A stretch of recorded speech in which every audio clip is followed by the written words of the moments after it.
Hello and welcome to the video.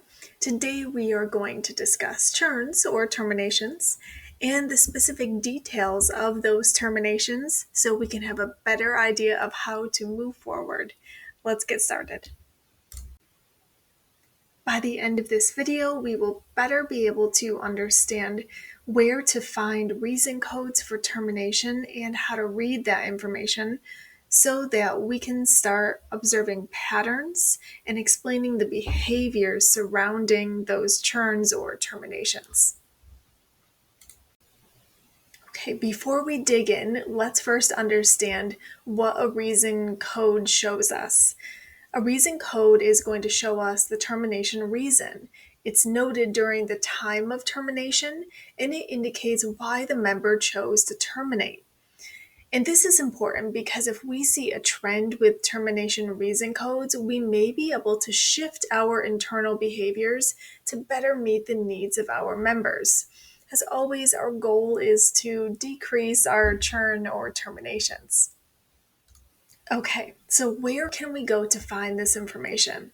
First, we're going to go to Studio Portal, and then we're going to go to the Retention tab. Once under the Retention tab, we are going to scroll until we find our Member Loss category, and we can see the number of our churns here, and we can see what that churn percentage is. We always want it to be under 5%. But to find the details, we're going to go in the upper right-hand corner where it says Member Loss Detail, and we're going to click that box. Once we click that box, this is going to pop up for us as our Member Loss Detail. It's going to tell us the member name, the termination request date, the churn date, and the reason code. So we can also download this if we want to see it in Excel for easier access, or we can filter it here by reason code, by churn date. But this is how we're going to access that member loss detail report so we can better understand if there's any patterns that we may be able to notice in these termination requests. Okay, let's jump into behaviors. As always, we have our members' behaviors and our internal team's behaviors. So let's take a look at our members' behaviors first. There's many things that may happen that are out of our control. If someone moves or relocates, if a job situation changes, if a medical situation changes, all those things may happen to a member and it may be out of our control.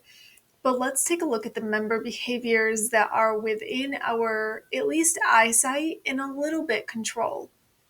Generally speaking, members who attend classes consistently and have and utilize their OTB during workouts are more likely to have longevity in their membership.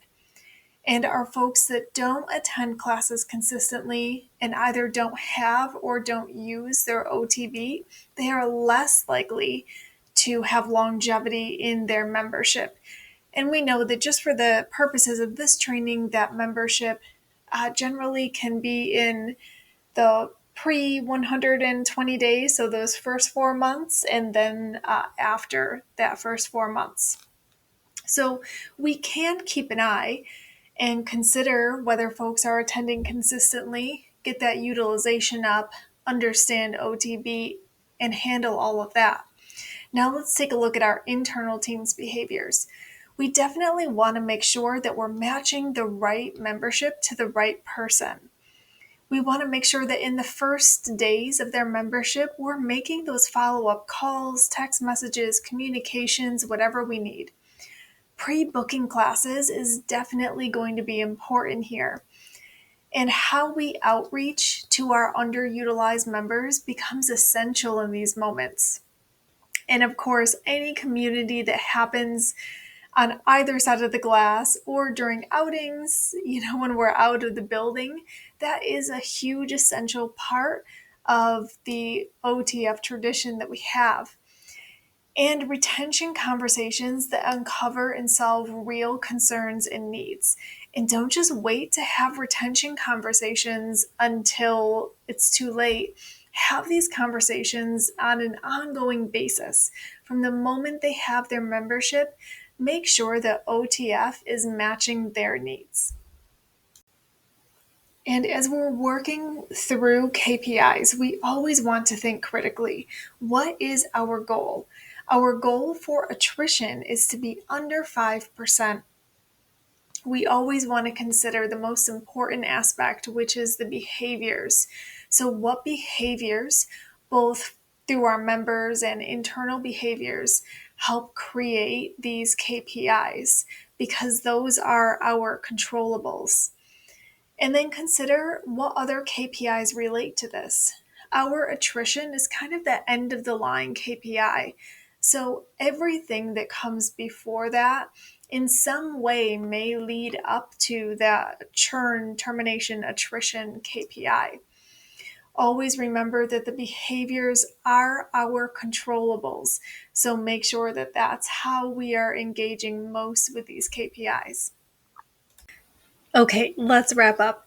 So let's keep an eye on our termination reasons. These can help us understand the reality of what's happening with our members and in our studios. And that can lead us to drive better internal behaviors for better results. And as always, lock in on the behaviors that you can control to positively impact terminations or churn. Thanks for watching, and we'll see you soon.